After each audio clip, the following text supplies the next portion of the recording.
Good evening. You're watching the main news on HKIBC. I'm Janice Lo. Here's a look at tonight's top stories.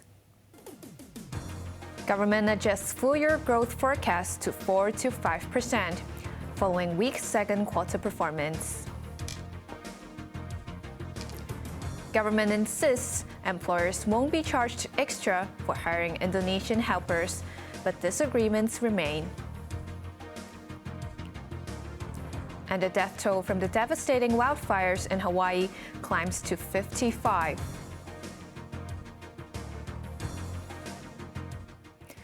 The government economist has narrowed Hong Kong's growth forecast for the year, as post-COVID recovery ran out of steam while exports remain weak. The city's economy is now expected to grow 4 to 5%, down from the previous upper limit of 5.5%. Chloe Feng reports. After a poor second quarter, the government is scaling back its full-year growth outlook. Authorities now expect Hong Kong's economy to grow between 4 and 5% for 2023, compared to the previous forecast of 3.5 to 5.5%. The adjustment came 1 week after officials revealed that gross domestic product between April and June grew by a timid 1.5% year-on-year, almost half of the increment from the previous quarter. On a quarterly basis, GDP even declined 1.3%. Government economist Adolphe Leung said that inbound tourism and private consumption will continue to be the main drivers for the rest of the year. As transportation and handling capacity continue to recover, visitor arrivals should increase further. Improved labor market conditions and the government's various measures will provide additional support to private consumption. Yet, the difficult global economic environment will continue to weigh on Hong Kong's exports of goods. Leung believed that exports, which fell 15.5% in the first half of this year, could have bottomed out. Investments could improve in the coming months, he said, citing Politburo measures in Beijing to prop up the market. He said with a low base of comparison, Hong Kong's economy could grow by 5.8% in the second half of the year. Full-year inflation, meanwhile, could remain mild at 2%, down from the previous prediction of 2.5%. Chloe Feng, HKIBC. An Indonesian agency association insists they are not asking for more money after both Jakarta and Hong Kong officials shot down suggestions of a fee hike for hiring domestic helpers. Instead, the agencies claim their Hong Kong counterparts are pocketing some of their fees. There is relief for Hong Kongers wishing to recruit an Indonesian domestic helper, as the government confirmed that employers would not have to fork out extra money. Any policy change concerning hiring of Indonesian foreign domestic helpers into Hong Kong, it must be conducted on the basis of government-to-government meeting. And for that discussion, it must be based on mutual trust as well as mutual respect. Sun emphasized that any proposed changes should not increase the burden of Hong Kong people, nor hinder the helpers' employment opportunities. His statement is backed by the Indonesian Consulate General. It confirmed that the regulations for hiring migrant workers remain unchanged. More than a week ago, the Indonesian Manpower Placement Agency Association claimed that employers may soon have to shoulder a few $1,000s more. They clarified today that they are not asking for additional fees. The chairman accused agencies in Hong Kong of withholding part of the payments from their counterparts in Jakarta. If employers already paid 20,000 to agency, but maybe the agency only accept 2,000 or 3,000, of course that we will ask for. What we want is the transparency from our agency in Hong Kong on how to divide between components in the contracts. The Union of Employment Agencies in Hong Kong did not respond directly to the accusation. So if we want to reduce workers' burden. Suppose the burden will transfer to the employer. But on the other side, the Hong Kong government insists we should not increase the Hong Kong employers' expenses.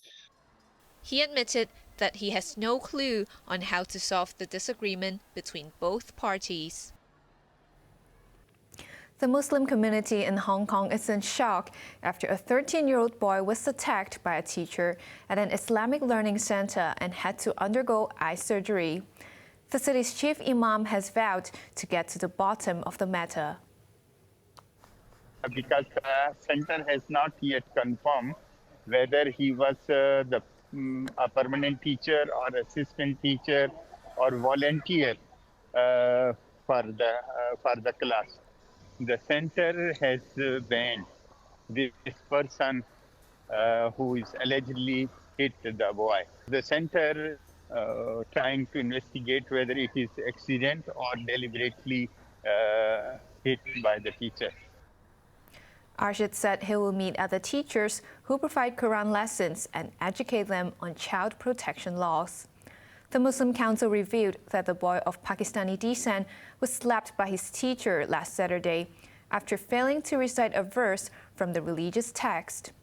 The teenager experienced blurry vision after the episode, and it was later confirmed that the retina on his left eye was detached. He underwent emergency surgery at Eastern Hospital on Wednesday and remains in a stable condition. The Prince of Wales Hospital has completed an investigation into a medical blunder which led to the death of an infant last month. The nurse involved has resigned, while the hospital has put in place measures to prevent future mishaps. Macy Mock reports. Prince of Wales Hospital has completed an investigation into the death of an infant who was born prematurely on June the 12th. The infant passed away a day after birth, and it was later discovered the medication prescribed was accidentally blocked by a stopcock on the infusion tube. The hospital confirmed that the nurse who was tasked to administer the medication for the infant has resigned. The head of the investigation panel described the nurse as having inattentional blindness and failed to notice something that should have been visible. Things like this happen very rarely. I've actually mentioned that in my 40 years of practice in neonatal intensive care, similar thing has never happened before. But rare as it may be, we can never guarantee that inattentional blindness would never happen. So that's the reason why we have to actually put in place precautionary measures to minimize its chance of happening. Falk added suggestions made by the panel have already been adopted. These include requiring all staff to use their hands to feel the infusion tube to ensure that liquid medication reaches the patient.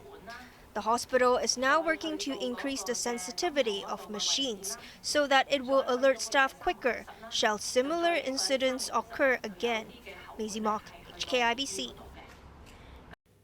The Ministry of State Security in Beijing said it has arrested a man who had provided state secrets to the United States.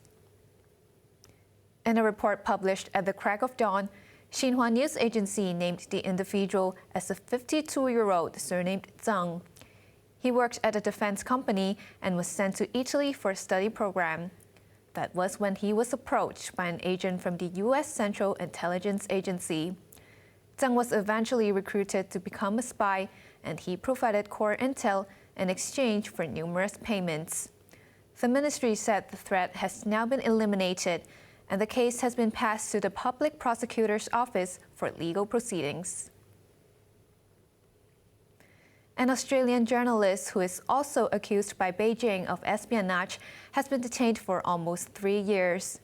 Australian Prime Minister Anthony Albanese, who could visit China later this year, promised to continue to work out a solution for Cheng Lei. This issue should be resolved. This should be resolved by Cheng Lei not being kept in detention in the way that she has. We will always stand up for the interests of Australian citizens, and we continue to do so. Would the Prime Minister conditional on your upcoming visit or your next possible visit to China? No, I've just said very clearly, as I've said consistently over a long period of time, visits and engagement and dialogue should not be transactional. Visits and dialogue are something that in themselves are constructive. Chung was tried behind closed doors last year, but a sentence has yet been passed down. In a rare public message, the former CGTN presenter described how she was able to only stand in the sun for 10 hours a year and that she had not seen a tree for 3 years. The message was dictated to Australian diplomats who are granted 1 visit per month and shared with her partner, Nick Coyle. The death toll in the wildfires, which swept through the U.S. state of Hawaii, has risen to 55, with hundreds still unaccounted for. A federal disaster has been declared after historic beachside towns on the island of Maui were reduced to ruins. Sachin Kathy reports. What was once a tropical paradise for countless visitors became a wasteland after wildfires tore through the historic town of Lahaina on Maui Island. Official estimates suggest that more than 1,000 structures were reduced to rubble. There was still a lot of fuel and a lot of live fire around the area when we were walking through it. So the smoke was getting stronger, but lots of chemical smell, diesel smell, especially down by the boat ramp. A lot of diesel was spilled in the harbor. And then just like a noxious chemical smoke smell. The death toll, which stood at 55 on last count, is likely to continue rising as hundreds are still unaccounted for. Hawaii Governor Josh Green said it was heartbreaking to witness the devastation. It is going to take many years to rebuild Lahaina. When you see the full extent of the destruction of Lahaina, it will shock you. It does appear like a bomb and fire went off, if I may. And all of those buildings virtually are going to have to be rebuilt. It will be a new Lahaina. National Guards have been mobilized after a federal disaster has been declared. Military helicopters have been performing aerial bucket drops to fight the blazes, which are now said to be 80% contained. President Joe Biden has pledged federal aid and has directed national agencies to help in the disaster response.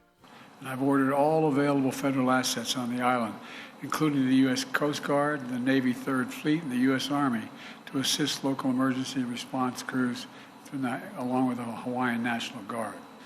We're working as quickly as possible to fight these fires and evacuate residents and tourists. For now, rebuilding seems to be far away on the horizon as survivors struggle to recover from the trauma of what is likely to be the worst natural disaster in the state's history. Sachin Katpi, HKIBC.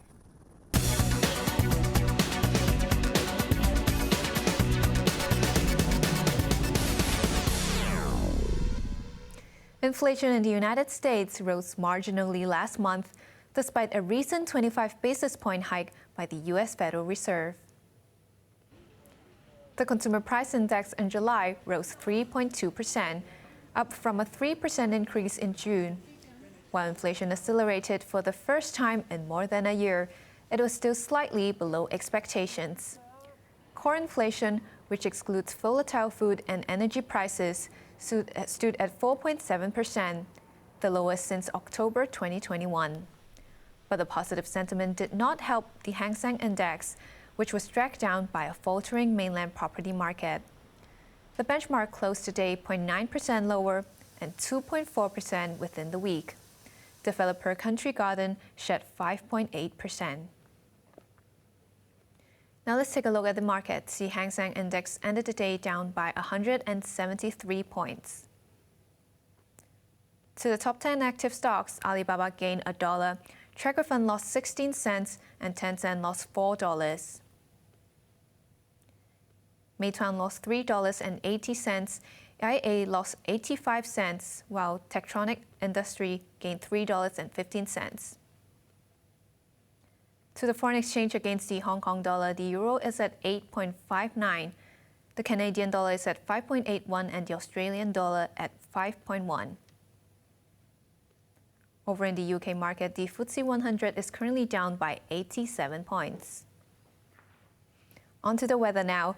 Mainly cloudy over the weekend with occasional heavy showers and squally thunderstorms. Temperatures will range between 26 and 30 degrees. That's our main news for Friday night. Join us for more news at 11. I'm Janice Lo. Thanks for watching. Good night.